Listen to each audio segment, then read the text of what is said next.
Son Excellence, Monsieur Ibrahim Traoré, président du Burkina Faso. Son Excellence, Monsieur Antonio Guterres, secrétaire général des Organisations des Nations Unies. Chers frères et sœurs d'Afrique francophone et vous tous citoyens du monde libre. Je vous adresse aujourd'hui non pas pour me plaindre, mais pour corriger un mensonge historique. Depuis des siècles, on vous raconte Haïti à l'envers. On vous parle d'échec, de misère, de violence, mais jamais du courage, de la trahison, et ni du prix qu'on a payé pour être libre aujourd'hui.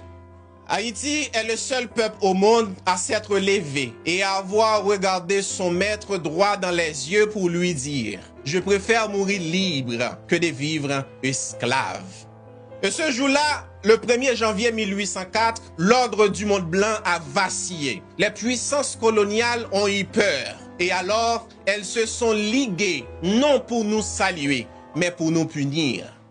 On ne vous l'a pas dit, mais ce que vous appelez aujourd'hui l'échec haïtien est en réalité un châtiment planifié, financé et imposé. Aujourd'hui, je viens vous révéler ce que l'histoire a effacé. Pas pour réécrire le passé, mais pour une fois, le monde entier entend la vérité depuis la bouche d'un Haïtien. Ce que vous allez entendre, ce sont des faits, des actes, des décisions politiques, militaires, économiques prises par les puissances impérialistes, notamment la France et les États-Unis, qui expliquent pourquoi Haïti a été volontairement maintenu à genoux. Chers peuples frères du monde libre, Thomas Sankara a dit, et je cite, « L'esclave qui n'est pas capable d'assumer sa révolte ne mérite pas qu'on s'apitoie sur son sort. » Cette phrase a pris tout son sens, non pas en 1981, quand il était encore capitaine, mais en 1803 à Saint-Domingue. Quand des hommes noirs, des esclaves venant d'Afrique, comme Jean-Jacques Dessalines, Capois-Lamort, Henri Christophe, ont pris les armes, les machettes, les pierres et ont osé répondre à la barbarie par la révolte. Le 18 novembre 1803, à Vertières, dans le nord d'Haïti, ils ont infligé une défaite humiliante et historique à l'armée française. L'armée la plus puissante, la plus équipée, la plus arrogante de l'époque. Ils ont combattu au corps à corps face à des canons, des baïonnettes, des fusils et ils ont gagné. Cette liberté n'a pas été négociée. Ils l'ont arrachée au prix de leur vie. Et le 1er janvier 1804, ils ont fait ce qu'aucun peuple noir n'avait fait avant eux. Déclarer une indépendance arrachée dans le sang contre un empire blanc. Mais ce que l'Afrique, le monde noir et le monde entier doivent savoir, c'est que le prix de cette liberté n'a jamais cessé d'être payé. La France a exigé une rançon. L'Europe a applaudi. C'était un avertissement au reste du monde et à l'Afrique en particulier. Restez esclaves ou vous soyez détruits comme Haïti. En 1825, 21 ans après notre indépendance, la France revient. Mais cette fois sans armes apparentes, avec un décret royal.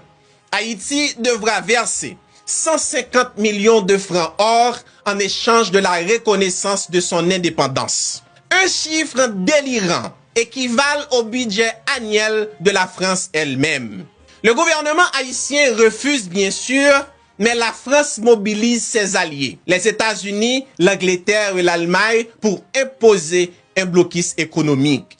Haïti, jeune nation, isolée, étranglée, aucun pays ne voulait commercer avec nous tant que nous ne payons pas la dette d'une indépendance gagnée au champ de bataille. Nous n'avions pas eu le choix. Et le comble de l'humiliation, la France, sans honte, nous prête l'argent pour qu'on la paie.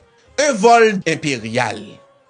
Pendant près de 2 siècles, 80% des revenus de l'État haïtien partent vers la France. Ce qu'il reste, 20% à peine, ne suffit même pas à nourrir le pays. Mais même cela, maudit qu'il soit, il le trouve encore trop. En 1880, la France exige la création d'une fausse structure souveraine, la Banque nationale d'Haïti. C'est la France qui l'administre, C'est la France qui imprime notre monnaie, c'est la France qui collecte nos impôts et qui gère nos exportations. L'argent du peuple haïtien tiré du café, du sucre, du cacao ne reste jamais en Haïti. Il prend officiellement, légalement, froidement le chemin de Paris. Et quand la France sent sa domination menacée, elle invite deux autres bêtes sauvages à la table. En 1910, elle fonde avec les États-Unis et l'Allemagne la BNRH, Banque nationale de la République d'Haïti. Non trompeur, le siège est à Paris et à New York et Haïti n'a aucun pouvoir réel. On nous prête 9 millions de dollars à travers ces banques, mais on nous demande d'en rembourser 12. L'argent circule entre les banques étrangères, le peuple haïtien ne voit rien, mais il doit payer avec intérêt, maudit qu'il soit. Pour justifier leur présence, ils créent une instabilité déguisée. Entre 1900 et 1915, 7 présidents haïtiens sont renversés au gré des intérêts impériaux. Chaque président soutenu par une puissance est saboté par les deux autres. Haïti devient un pion sur un échiquier géopolitique, un laboratoire de pillage. Mais ce qui allait produire en décembre 1914 allait dépasser toutes les limites. Un braquage pur et simple en plein jour par une puissance étrangère dans notre capitale, Port-au-Prince, Haïti. À la veille de la Première Guerre mondiale, Haïti est en ruine. Le pays est en exsangue, écrasé par une dette imposée, contrôlé par des banques étrangères, livré à une guerre d'influence sans nom. Derrière le rideau, 3 puissances impériales se disputent notre dépouille. La France, l'Allemagne et les États-Unis. Alors, le 6 décembre 1914, à 13h précises, 4 navires de guerre américains accostent à Port-au-Prince. Des marines américains en uniforme, lourdement armés, pénètrent dans la Banque nationale de la République d'Haïti et ils en ressortent avec 17 caisses d'or. Chaque caisse contient 500 000 $ d'or de l'époque, notre réserve nationale, et calmement prend la direction de New York, réserve fédérale américaine. Le gouvernement haïtien choqué, affaibli, proteste, mais personne ne l'écoute. Aucune nation ne condamne, aucune sanction internationale, aucune enquête. Ce jour-là, Haïti ne perd pas seulement son or, mais il perd aussi son dernier souffle de souveraineté. En réalité, notre économie n'a jamais été à nous, et ça, c'était pas de notre faute. Peu le savent, mais depuis 1804, Haïti n'a presque jamais contrôlé ses finances. De 1825 à 1947, notre monnaie, nos banques, nos dettes étaient aux mains d'étrangers. C'était qu'en 1947, sous la présidence de Dumassé estimé, que nous avons payé la dernière tranche de cette dette maudite.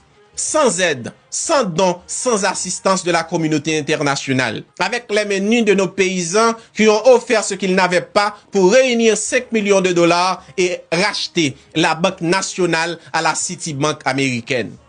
Ce jour-là, Haïti a respiré, mais le mal était déjà fait. Nous avons raté le 19e siècle et perdu le 20e siècle, 2 siècles de pillage, 2 siècles de chaos organisé, 2 siècles de retard infligés par des puissances qui n'avaient jamais accepté notre liberté. Alors, on a attendu. On s'est dit que peut-être un jour, l'histoire nous offrirait une nouvelle chance. Et puis un jour, la terre a tremblé.